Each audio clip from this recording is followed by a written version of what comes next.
What's up, YouTube? It's your boy Nash here. Welcome back to the channel. And today's WWE news is going to be very intriguing, if you will. Because in today's video, I'm going to be talking about Wade Barrett officially signing once again with WWE, AJ Styles' potential dream opponent for WrestleMania next year, and also the latest on if I can find that article.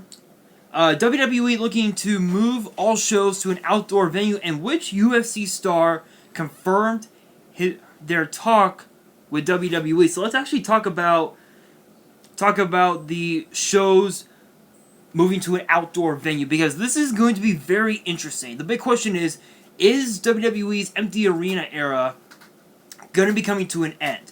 This has been going on since the Performance Center, since March. This has been going on since March. And what I find interesting is that the move from the Performance Center to the Amway Center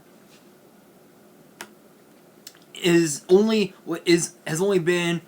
temporary. So big shout outs to Andrew Pollard from What Culture for this article. Following WWE's temporary move to the Amway Center in Orlando and the introduction of the Thunderdome, Vince McMahon's sports entertainment juggernaut is now looking at yet another way to create a fresh, engaging environment for its programming. As per the ever-reliable WrestleVotes, WWE is looking at a way to start running shows from outdoor venues. WWE's current agreement with the Amway Center will see Raw, SmackDown, and pay-per-view events taking place at the venue through until the end of October. Now WWE has a small team of people trying to work out if running shows from an outdoor venue would be feasible when the Amway Center deal expires. So they sent out a tweet the other day saying, quote, over the past few weeks or so, WWE assembled a small team to figure out if running TV from outdoor venues would be feasible once the Thunderdome contract expires. Idea is both SmackDown and Raw would be in the same location each week. Southern states with good weather is the preference. All to be determined. If WWE can indeed pull this off, the plan would then be for Raw, SmackDown, and pay-per-views to all emanate from wherever this outdoor venue is, with the current word being that an outdoor venue in one of the southern states of the U.S. is a priority given the likelihood of better weather conditions. At this time, there's no word on whether WWE would look to still incorporate the Thunderdome setup into this outdoor setting, although being outdoors could well open up the opportunity to bring a limited number of fans back to WWE shows. Of course, this is something that AEW has begun to do in recent weeks, as small members of fans have been able to attend episodes of Dynamite and the All Out pay-per-view, all of which have emanated from Daly's Place in Jacksonville, Florida. So let's think about that for a second, because there are so many different outdoor venues, in the U.S. Obviously, there's Levi's Stadium, which is in San Francisco. There's also there's also what's it called? There's also Raymond James Stadium in Tampa, which could be a possibility, given the fact that we were supposed to have had WrestleMania inside Raymond James Stadium earlier this year, but because of the pandemic, that did not come to pass. There were rumors, and I did speak about this literally a week following WrestleMania. I had mentioned that WrestleMania not next year, but the following year could emanate from Raymond James Stadium, and that could very may well come to pass. There's also the Citrus Bowl in Orlando. There's Sun Life Stadium in Miami. Where else? There's MetLife Stadium Name a few. This would probably be interesting, considering the fact that the outdoor venues are pretty huge. They could literally have groups of 10, of possibly like 6 or 10 people,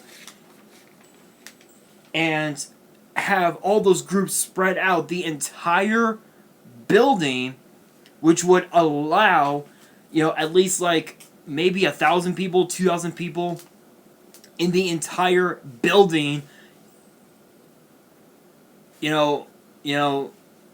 Attend the Raw events, the SmackDown events, potentially also the 205 Live events, which I've heard rumors that 205 Live, based on rumors, it could take place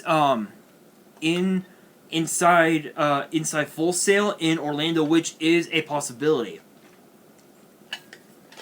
But if you think about it, that may not be the case, because as this article says, they could potentially still incorporate the whole Thunderdome setup, which is another possibility. But if they were to do that, odds are the ratings could go down a little bit, and it would get to the point where the Raw deal with USA and the SmackDown deal with Fox could very may well come to an end. So by having fans, come to the outdoor venues live, the ratings could very may well go up. So that's one of the big things that WWE has to think about, is whether or not they want the ratings to go up or down. If they want the ratings to go down, they should then they will most likely want to keep the whole Thunderdome set up. But if they want ratings to go up, and if they want to make more money, you gotta have fans. You gotta have fans. So that's just my take on it, honestly. Other than that, I really don't see any other changes to the whole thing. Once this comes to pass, I really don't. I honestly don't. Alright, you guys. AJ Styles, dream opponent. Okay, seriously? Now let's see if I can find that article. Where are you?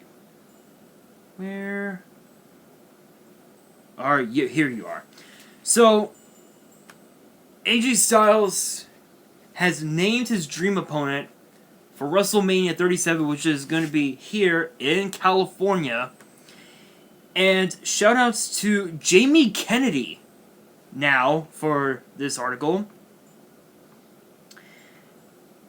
And the article reads as follows: time to play the game, with a question mark. AJ Styles thinks so because he specifically named Triple H as his dream opponent for WrestleMania 37 during a recent stream on his official Twitch channel.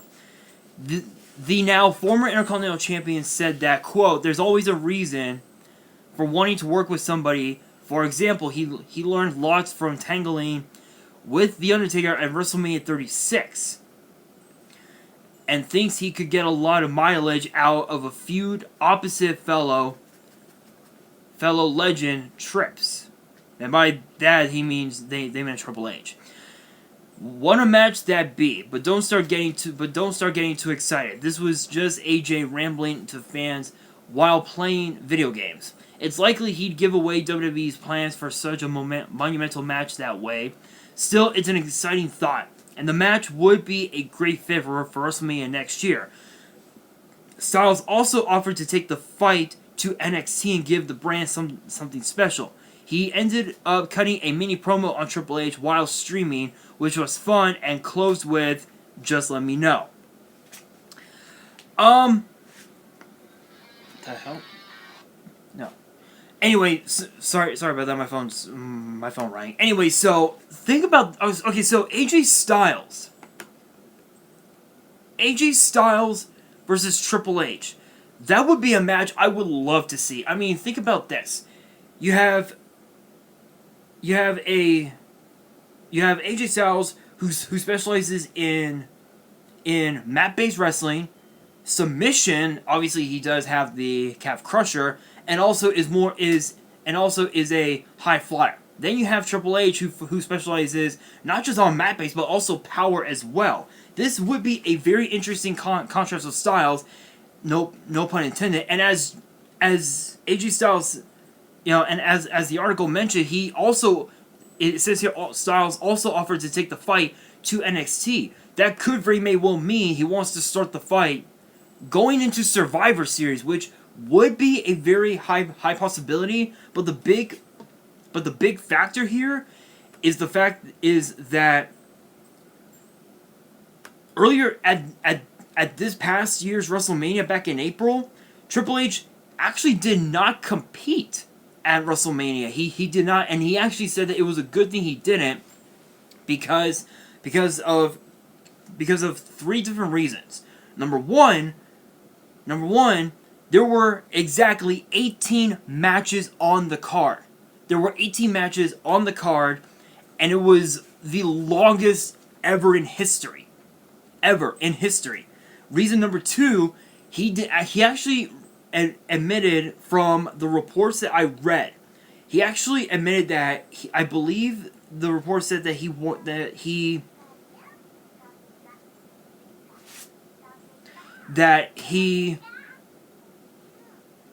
wanted to be safe and stay away from the ring this year, and also, I think the other thing he mentioned was that had he have competed at WrestleMania,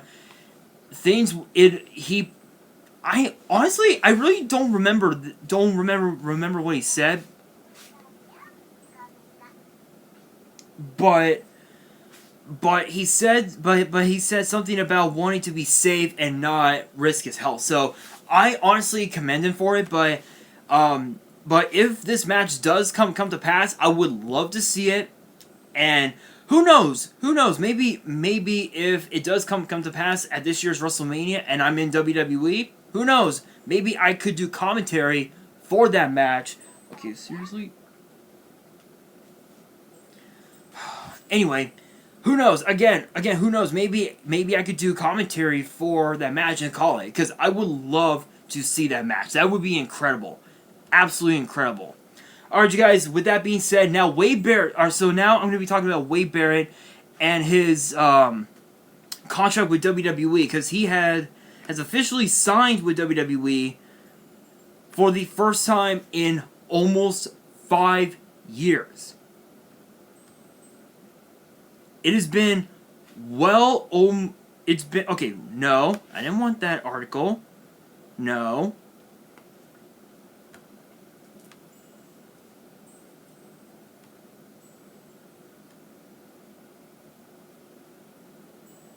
Thank you. Alright, there we go. Sorry, my laptop is acting a little weird. Okay, no. No. Hell no. I don't want that article. Give me the article that I want. Give me the article that I really want.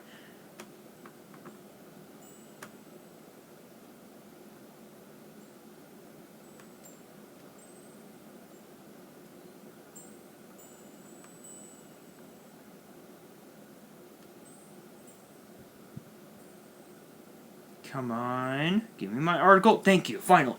Okay, finally. That took forever. Okay, so Wade Barrett has officially signed with WWE, and this is actually the first time in nearly 5 years that he's been signed to WWE. And okay, like,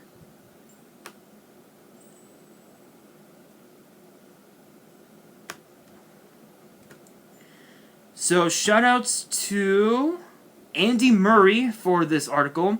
Wade Barrett has signed a full-time WWE contract, Sports Illustrated reports. The 40-year-old will now occupy a permanent seat in the NXT announce booth after joining the commentary team for the first time on the Black and Gold brand's 26th August show. Obviously a part of, like, I think part of, like, Super Tuesday, which was, like, just a couple weeks ago. Barrett hadn't appeared for WWE since being released from his in-ring contract back in 2016. Yeah, so it's been well over 4 years, actually, which is absolutely crazy. and had spent the time between his two stints cutting his commentary teeth in promotions like Defiant, WCPW, and the NWA. Wade's contract is a one-year deal with an undisclosed extension option. Wade Barrett says, quote, "I hope this lasts for a long time. That's our intent. So there is no bad news to share. But never forget, there is always a little bad news up my sleeve." Yeah, I kind of figured he was going to say that. Popular NXT play-by-play announcer Mauro Ranallo left WWE in late August, opting to concentrate on other projects, charitable activities, and the well-being of him and his mother instead. Barrett, Beth Phoenix, and Vic Joseph comprised the new announced team. A natural in the booth, and with NXT's original reality show format giving him his start in WWE in the first place, Wade might be the perfect replacement for Ranallo. Okay, let me just go on record and say that when it comes to NXT and the NXT commentary team, nobody will be as good as Mauro Ranallo. That's one thing that we can all agree on. But I have no doubt that Wade Barrett will do such an amazing job. And what's interesting now, here's what's interesting about this whole scenario now. If you think about the commentary teams across all 5 brands, Raw, SmackDown, NXT, NXT UK, and 205 Live. From Raw, you have Samoa Joe, you have Tom Phillips, and you have Byron Saxton. From SmackDown, you have Michael Cole and Corey Graves. From NXT, obviously you have Wade Barrett, Beth Phoenix, and Vic Joseph. Over on NXT UK, you have Andy Shepherd, who has been hosting NXT UK for nearly 6 months during the pandemic in the UK, with no action whatsoever, and also Nigel McGuinness, who's been a part of the NXT commentary team for quite a while now, actually for a few years actually. So for him to stay in NXT UK as part of the new commentary team for NXT UK, I think is absolutely incredible. And then for 205 Live, from what I understand, you do have Vic Joseph, but you also have as well former Cruiserweight champion and current SmackDown superstar Drew Gulak. And from what I've been hearing a lot of rumors that Vic Joseph is going to be replaced by somebody, and no one knows who. But there are rumors saying that it's going to be another 205 Live original. I don't know the whole details on that, but that's the commentary team across all 5 brands, which is absolutely incredible. But honestly, again, this is the first time since 2016 that he's been signed to WWE, and the last time when he was released from WWE, he was released from the reports that I read, that I heard about. He was released from his contract nearly 3 months before the brand split, before the brand's extension draft in 2016, which is absolutely crazy. But I think the only reason why that he got released was because of the fact that he wasn't doing much in WWE as a WWE superstar. So for him to come back to WWE and now being on commentary, I think he can do so much as a commentator. I have no doubt about that in my mind. But you also have to think about how good he will be on commentary. And honestly, given the fact that he's called all those matches down the middle, whether it was that Fatal 4-Way Iron Man match or whether it was the NXT title match between Adam Cole and Finn Balor, he's called it down the middle, and I think he could do very well on NXT, no doubt about that. Alright, you guys, now on to Wrestle Talk. A huge UFC star has confirmed talks with WWE. And if you haven't guessed already, it is none other than than former, I believe, yeah, a former UFC world champion, Daniel Cormier. So shoutouts to Liam Winter from Wrestle Talk for this article. Okay, thank you.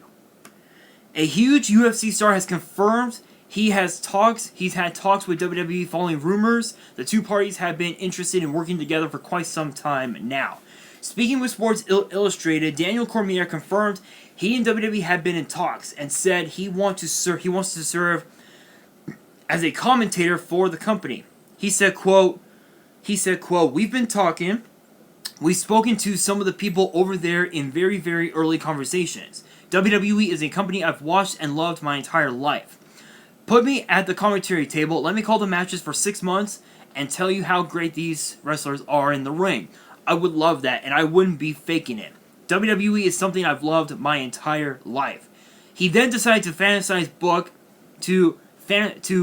book the start of an issue with Roman Reigns, adding, quote, "Then after those 6 months, what if I'm sitting next to Michael Cole and Roman comes over and smacks the microphone out of my hand? But I'm an announcer.